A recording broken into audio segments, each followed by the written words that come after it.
Magandang gabi mga kapuso. Ako po ang inyong Kuya Kim na magbibigay sa inyo ng trivia sa likod ng mga trending na balita. Naging makulay ang sinagawang monitoring ng mga tagapangalaga ng kagubatan sa Palawan.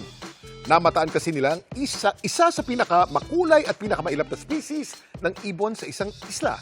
At bonus pa na hindi ito nag-iisa. Grupo ang kanilang nakita. Anong ibon na mga ito?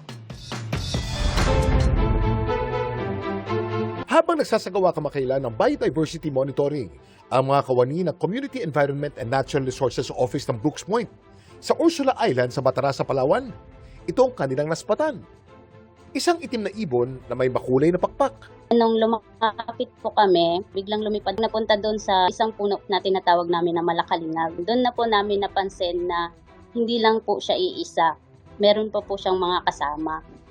At nang kinuhanan nila ng litrato ang grupo ng mga ibon, dito nila napagtanto na ang kanilang namataan walang iba kundi ang napakailap na Caluenas nicobarica o Nicobar pigeon. Mas kilala sa tawag na Sete Colores. Sobrang rare. Wala pa po akong nakitang ganong pangyayari sa isla. Ang kadalasan lang po kasi na na-observe namin tuwing BMS po namin is isa or minsan dalawa lang po sila. Ganun lang po. Yun lang talaga yung first time na nakita namin sila na nagka-gathering para silang nagkakaroon ng reunion. Pero bakit nga ba napaka-special ng ibong ito para sa mga taga-Batarasa? Kuya Kim, ano na? Ang Nicobar pigeon o Caluenas nicobarica ay isa sa pinakamakulay na kalapati sa buong mundo. Kulay metallic green, blue, bronze at violet ang mga balahibo nito. May kakaibang balahibo din sila sa leeg. Mahaba at makintab ang mga ito kaya nagbimistulang mga mane o palawit. Mas malaki din sila kumpara sa mga karaniwang kalapati. Maaari silang humaba ng hanggang 40 centimeters o 16 inches. Sila ay nakatira sa mga tropical islands at coastal forests sa Indian Ocean at Southeast Asia. Sa Pilipinas, may naitalang populasyon ng Nicobar pigeon sa probinsya ng Palawan. Mas aktibo ang mga Nicobar pigeon sa dapit hapon at madaling araw. Sa mga oras na to, sila ay nagharap na makakain sa mga forest floor. Kumakain sila ng prutas, buto, nuts, grains, pati ng maliliit na insekto, suso at coastal sea animals. Ang nakakalungkot lang, ang makukulay na ibong ito nanganganib ng mawala.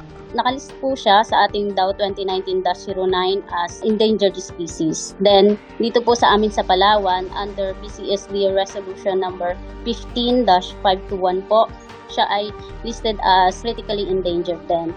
Then, under IUCN naman po, si Nicobar pigeon is listed din as near threatened. Kabilang sa mga banta sa mga Nicobar pigeon ang pagkawala ng kanilang tirahan o habitat loss at iligal na panguhuli sa mga ito. Kaya ganun na lamang kung protektahan ng mga taga-Batarasa mga ibong tinuturing nilang yaman.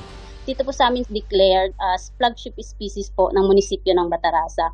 Kaya ganun po na mapangalagaan at maprotektahan po yung Ursula Island kasi ito po yung nagsisilbi talagang tirahan at safe home para sa species na to. Pero alam niyo bang ang Nicobar pigeon ang tinuturing na pinakamalapit na buhay na kamag-anak ng isang sikat na extinct na ibon? Ang mga Nicobar pigeon ay kabilang sa mga living birds na pinakamalapit ang evolutionary relationship sa mga extinct na Rufus cuculatus o dodo bird. Ang mga dodo bird ay isang napakalaking flightless bird na makikita doon sa isla ng Mauritius sa Indian Ocean. Gaya ng mga Nicobar pigeon, ang mga dodo bird ay kabilang din sa pigeon family. Magkaiba man ang kanilang itsura, pareho naman silang nabuhay sa isla. Pero naging extinct ang mga dodo sa loob lamang ng ilang dekada matapos ang pagdating ng mga tao sa isla noong 17th century. Samantala, para malaman ang trivia sa likod ng viral na balita, i-post o i-comment lang. #Kuya Kim. Ano na? Laging tandaan, kimportante ang may alam. Ako po si Kuya Kim at sagot ko kayo, 24 oras.